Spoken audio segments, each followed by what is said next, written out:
This father was forced to sleep in a metro station's public toilet with his son. He locked the door from inside and spread out toilet paper on the floor as a makeshift bed. When someone knocked from outside, he pressed his son's ears tightly to keep him from waking. And that night, defeated by life, this father wept in silence. The man's name was Chris, a salesman who'd invested his life savings in these bulky medical scanners. The problem was they were only slightly better than x-rays, yet twice the price. No hospital was willing to buy them. Soon, Chris didn't even have money for rent. His wife, exhausted from working 2 jobs and fed up with the daily stress, left him and their son one day. Chris was utterly broken, but he refused to let his boy be taken away. One day, he saw a man step out of a red Ferrari on the street. Chris asked, "What do you do and how do you do it?"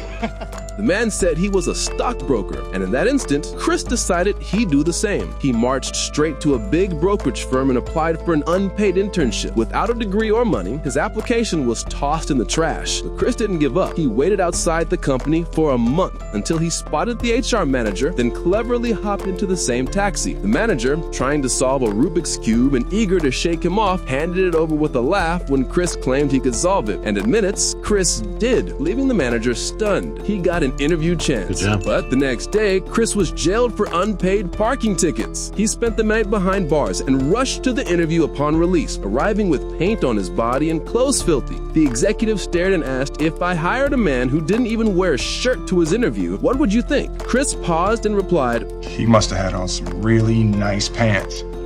His quick wit and honesty won them over, landing him a spot amongst 20 interns. But the battle had just begun. The internship lasted 6 months with no pay, and only one would get the job. He avoided drinking water all day to make more calls without bathroom breaks. Dialing the next number, the second one ended, wasting not a single second. But troubles persisted. The government seized his bank account for unpaid taxes, leaving him completely on the streets. He and his son were evicted from their motel. That night, when his son asked where they were going, Chris had no answer. He pretended their scanner was a time machine that transported them to the dinosaur era. And to hide from the beasts, the father-son duo locked themselves in the metro toilets to sleep. After them, they stayed in homeless shelters. At night, in the dim corridor light, he'd study for exams and try fixing his broken scanner. One day, the big boss asked him for $5 for a taxi, Chris's last $5, but he handed them over without hesitation. Finally, he sold his last scanner and the internship's